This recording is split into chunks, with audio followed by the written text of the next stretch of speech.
How's it going, everybody? This is BeatTheBush. Today I'm going to share with you my salary information over the past 12 years of being an electrical engineer. Salary information has traditionally been kind of a taboo topic to talk about at work, but I realized if I share my salary information here, it's going to help you greatly in negotiating your salary increases. Rakuten is currently giving away $40 for every $40 you spend. This means if you use their website and spend $40 at any place that you choose, you're gonna get whatever you buy for free. I've been monitoring the deals that Rakuten gives for the past few years, and this is one of their best deals. So what is this site? It's basically a shopping portal. Make sure you click one of the links on the website before you do your shopping. After you spend $40 or more, you're gonna get a credit in your Rakuten account, and this is payable via PayPal. Check out my referral link down in the video description below. Just for some context here, I graduated in 2005 with a master's degree from UCLA. My bachelor degree was also from UCLA, and I got honors. It's like cum laude. GPA for my master's was around 3.7 or so. So this gives you a little bit of context of where I stand in terms of academic wise, and I had to work several internship jobs in order to land my first job. In total, I had 5 different full-time positions over the past 12 years. Here's the salary information right away. The blue bars are total compensation. This includes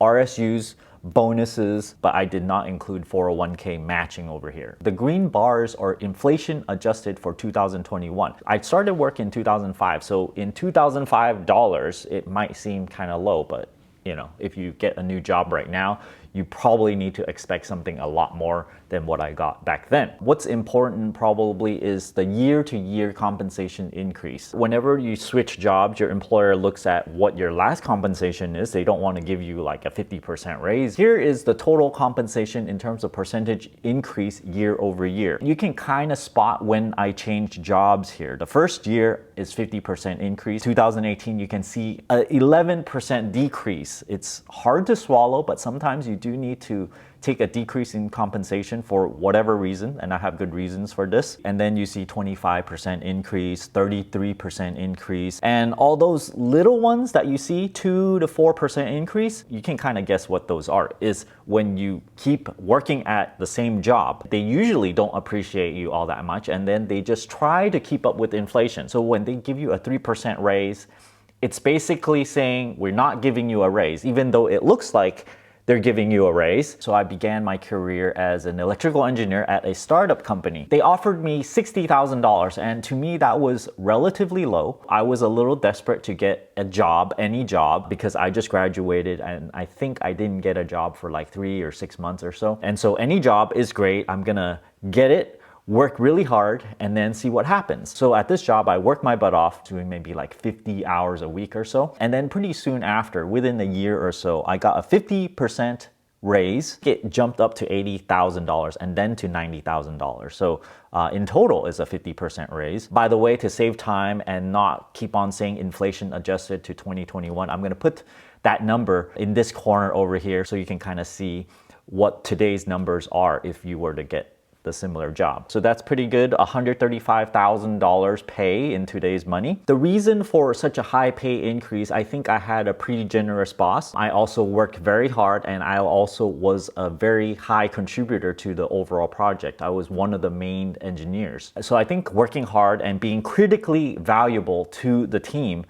probably contributed to this 50% raise increase. As time went on, the writing is on the wall. The product I was working on wasn't selling too well, and you can kind of feel it by the mood in the company. Sometimes it's the business that needs to do well in order for you to continue. Because of this, even though I really liked the company, I decided to look for a new job. I found one, and I decided I really need to jump ship immediately. Even though I was going to take a pay cut of about 11%, $90,000 to $80,000, I feel this is quite urgent because if I don't, I'm gonna end up not getting any pay at all. Maybe I'm gonna end up with no job. The best time to find a new job is when you have a job already. So this turns out to be a very good move because I was the last person to be able to get my PTO paid out. Every single person after me, for one reason or another, even though they're supposed to pay out PTOs, they could not do so because they just ran out of money. I even had some stock options. They just kind of expired worthless because I just don't see that company going public or anything. It's just a very tiny company. The momentum just wasn't there. So you think you can join a bunch of startups, but most most of them don't actually go IPO. So I went to this new company, got $80,000 pay. It was a pay cut, even though later on I found out I was one of the most highly paid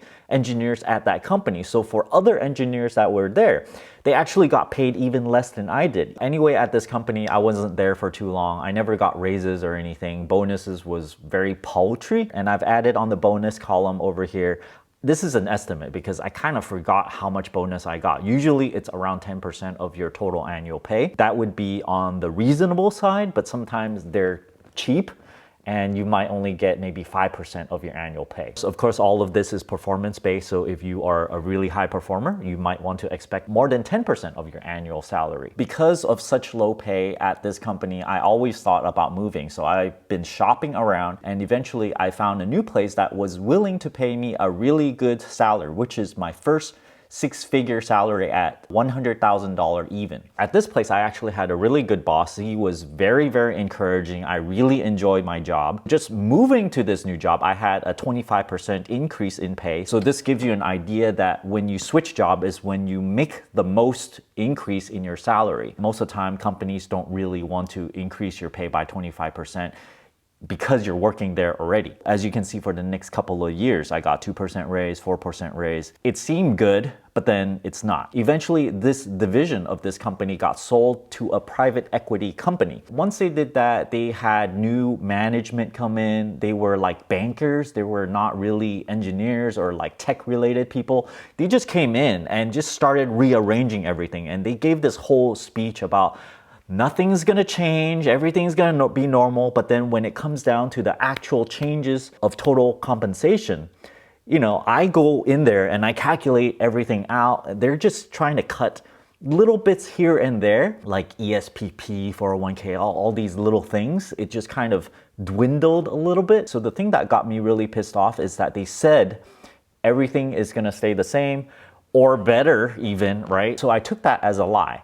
Because they were lying, I didn't have much faith in what they were saying going forward. So immediately after that, I quickly tried to look for a new job. So there's a sense of urgency over here. I didn't want to stay there anymore, so I got an offer at a new place, which gave me $108,000 salary per year. After they knew I was about to switch to CTO, like, you know, this is like high up, probably like 3 levels above my pay grade. He comes and talks to me. You know, I've never really talked to this person ever before this. And then he's like, you know, what will it take for you to stay? I'm like, okay, well, I named some salary really, really high, like $120,000. And he's like, okay, done. I don't know. Something just didn't feel right if I just kept on working there. So then eventually I still accepted the lower pay compared to, you know, what I would have got if I just stayed there, which is just a 2% increase. Interestingly, what happened at this company is right when I entered, it's up and going, right? This division was, you know, making new products and stuff. I thought I was gonna jump in and, you know, be gung-ho about it and make security cameras. But within a few weeks after I started, I realized, oh my gosh, this is kind of dead, because my manager would show me around and then, you know, all the lab stuff, you know, nobody would be around and then I'll just be in there alone. It turns out that the bigger company is trying to sell the division, or like they're just trying to close it completely. So I got laid off about 3 months after I started, and then they gave me a really good compensation package. So they paid me another 3 months, even though I just worked 3 months. And then after that, I was on unemployment for another 3 months or so. So that's why I say here, being a bum, senior relaxation engineer, and I got really low pay. So it says 2013, but I was not really unemployed for an entire year. It was just 6 months or so. And then I found my next gig. My next gig was as a senior system architect, which is like, wow, this is so awesome that I can finally, you know, be an architect, I guess, you know, like design everything. So they offered me a starting pay of $115,000 and they gave me RSUs and bonuses. The RSU was pretty much the first time I got RSUs from any company. I think because of such a senior position. You don't give RSUs to like just, you know, electrical engineers that's just starting off. So they gave me roughly $30,000 of RSUs, but then the stock price just kept on climbing up like 2 or 3 fold. So as I was vesting this stuff, I just kept on getting another $30,000 every single year. So when you add all this up, I was actually getting a total compensation package of close to $158,000 a year for several years in a row. So if you look at the total compensation jump from my previous job, it was actually 33%. In today's dollars, it's actually $184,000.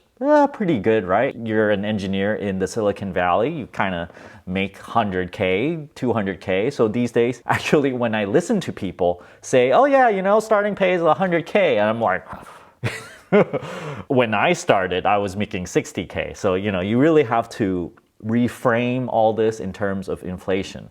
So when I started, I was making, what, 93K? And it jumped up to 135 really quickly after that, if you take into account inflation. And I was super enthusiastic working for this company. I was like putting in a lot of work. And every single year, you know, they gave me a pay raise. It's around 2.33% or so of the base salary increase. But when you look at the total compensation, it's only 1% increase. And then the second year, I got 0% because they eventually lowered my bonus a little bit at a time. In my view, I was contributing significantly. However, I was being micromanaged because I switched managers, and this person might be watching this video, even though it's several years after I quit already. It's been 4 years. I was being told that my performance was not that good. Most of my time was taken up by random ideas of the manager that I was required to fulfill. I could not pursue what I thought was the right path for completing a certain project. I would often get requests saying, okay, why don't you try this first? You know, just humor me. It would take me half of the week to humor this person.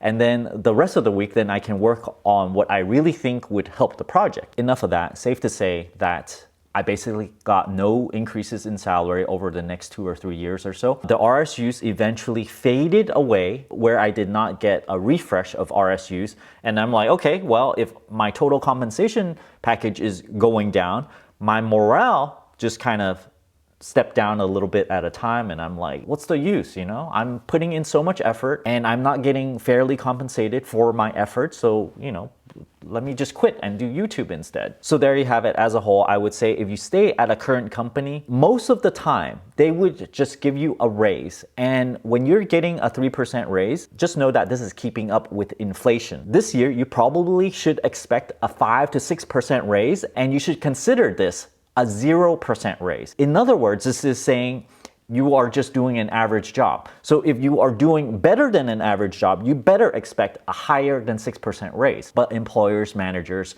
they don't really like to give raises of 10% unless you are a superstar. The only surefire way to get raises of 25% and beyond is really to switch jobs. This is a generalization. I know there are some companies that do give very nice raises, and I would say that is probably the exception. One thing I want to mention is also preemptive changes of jobs here. At my first job, I preemptively changed jobs so that I wouldn't be out of a job. When I refused the 120K jobs and accepted the 108K job, this was more not wanting to work for that company anymore because I didn't like the management style. I got lucked out there because I got a slight increase in pay, even though I was kind of urgently needing to switch jobs. Another way to light a fire to get yourself some pay increase is you can do this any time of the year. Is just keep on looking for jobs, go apply and do interviews. And when you get an offer, make sure that you're not bluffing, that you will switch to this new job. But don't get too hung up on wanting to switch. You're okay with either one. Just show it to your boss, get your matching pay increase from your boss, or maybe something slightly better, and then you can stay at your current job and get a nice pay increase. I hope this video helps you guys out, gives you some perspective on how much electrical engineers make. Thanks for watching this video. I hope you guys enjoyed it. Don't forget to give me a like and subscribe for more. Thanks for watching.